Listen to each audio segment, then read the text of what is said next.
Our cars are running. My COE is about to be running. Do you guys want another update on this? Because it's lots changed on it. Right. Okay, so lots of updates. Where do you want to start? What's your favorite? Have you shown them the frame yet? Okay, so no. So update on the last one, in case you guys haven't seen. So basically, where we stood last time, he just put the square tubing here, or I think he was about to. Anyways, we saw the 4-link was on the floor, but it wasn't mounted yet. Kind of had an idea. I don't think you saw the wishbone. There's been a lot done. So basically, everything you've done that's cool has not been shown yet. It's literally rolling and on its own suspension now.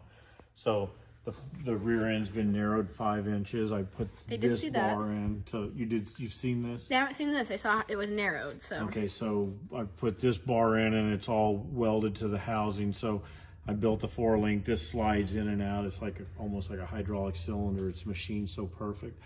But the wishbone works really good. The airbags are in and aired up. The shocks are off of an Avalanche. They're brand new, but they fit an Avalanche, so they're 8 inches of travel. So I literally have 4 and 4. So I can't show you right now because it's not actually hooked up with air. It is hooked up. Well, I mean, like you don't have.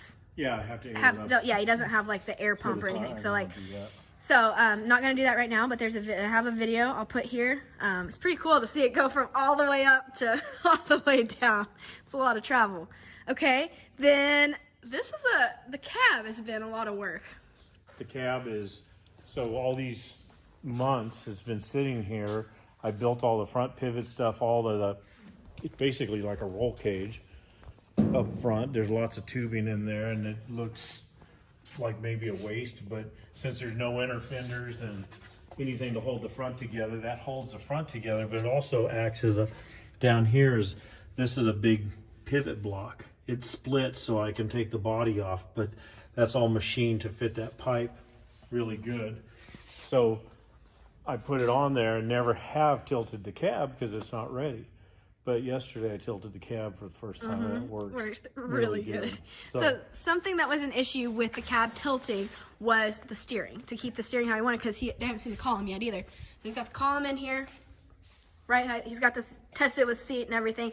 So the steering and how it hooked was an issue. But he's got something pretty trick figured out here. See, I didn't want milk truck steering. I don't want straight up and down. So many of these cabovers people build, they put the column out of the floor down here and run it down to the steering box. Well, I've turned my steering box straight up. You know, that steering box used to point back. This was a motorhome chassis, but it's basically a 1-ton Chevy truck chassis. So I've turned it up and I've redone all this. The idler arm is pointing straight up. So all that works really good. But to do the steering, there's no way when I tilt the cab, this comes out here 2 feet. You know, there's no way to leave it hooked up. So what I did was this is part of a stock pickup truck, double D, and this 3/4 double D slides inside of it. I'll show you. But to have that geometry like that and to work properly without feeling tight spots in the steering wheel, that double U joint works good. I made this piece.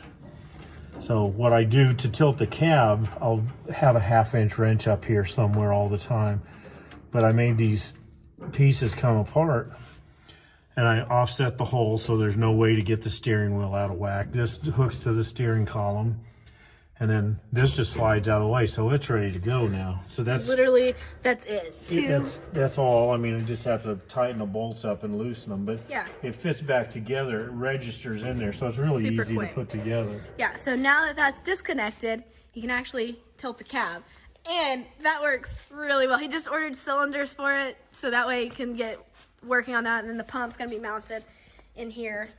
Yeah, the hydraulic pump will be in here. I'll have a remote control. One of the buttons on my keychain will tilt the cab, and the other one will lock and unlock the door. And you're getting ready to see how it tilts, or what it's gonna look like tilted and it tilting, but there's so much more room to work. Like, he can get to the motor, everything's gonna be so easy. Right now we've just got the hoist. It's noisy. But, you know, I made this yesterday just to see if the cab would tilt.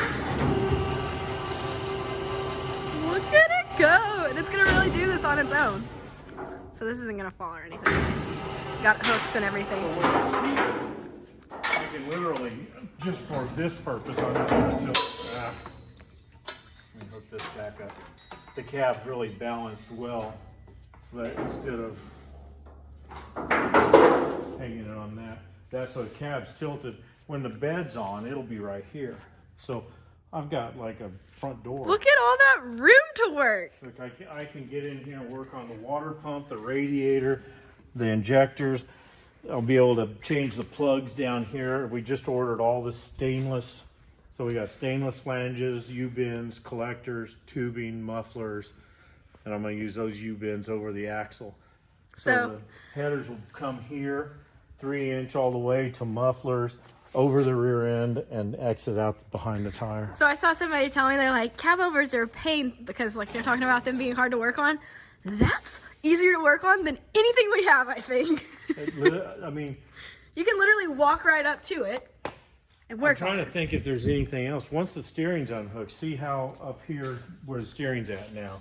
You know, there's no way that steering column just stay hooked up. So that literally takes 2 minutes to put back together. Yeah. And these giant pins, this is all tigged on the back. So those 3/4 inch pins and these rubber grommets go through holes in the floor. I'll reach behind the seats and pop, 2 tractor pins out and unhook the steering, and the cab's ready to tilt. Yeah, so it's pretty cool, right? Pretty cool. It looks cool. It's just so easy to work on. Yeah. I mean, it's just going to make everything so easy. So that's that. Like he said, he's getting ready to do exhaust and then headers and all that. So there'll be more updates coming later. Get the actual cylinders hooked up so it can do this on its own. But I'd say it's making progress. You said you're getting pretty close to being able to disassemble it. So you can start. I'm going to put 2 big cylinders, one from here up there and one on the other side, and they'll hook to that pump. And that'll tilt the cab, but then I got to get the radiator mount. I got to box the frame, weld all these holes, finish welding that up. The front under the cab forward is just mocked up. It's just cut and tacked together. Everything from here back's done.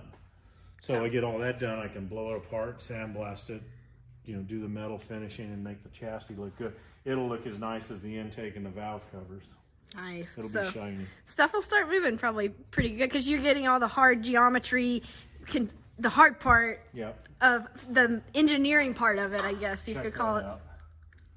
I mean, when it's balanced that well, of course I couldn't lift it from down here, but I'm not even worried about it falling on me. Yeah, so cool deal.